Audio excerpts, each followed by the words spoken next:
Tara, mag-overthink tayo. Ano kaya kung akala lang natin na ang buhay ay sandali ng pag-aaral, pagtatrabaho, pagkain, paglalaro at pagtulog? What if kung akala lang natin na hanggang dyan lang ang lahat? What if kung akala lang natin na sapat na ang 3 beses na pagkain sa isang araw? Pero ano kaya kung ang tunay na what if ng buhay natin ay ito?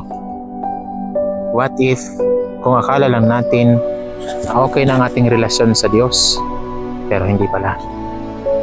What if kung akala lang natin na naging banal na tayo dahil nakasunod na tayo sa kanyang mga utos, pero ang ating ugali sa paninirang puri ay nananatili pa rin?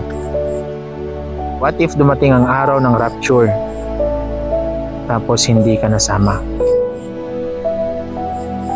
Ang mga what if na ito ay nagpapaalala sa ating mga buhay na hindi ito kasing simple ng akala natin. May mga bagay na hindi natin nakikita o naiintindihan.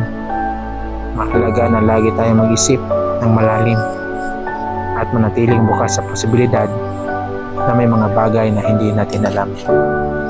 Kaya ayusin natin ang ating relasyon sa Diyos. Ayusin natin ang ating relasyon sa pakikipagkapwa-tao.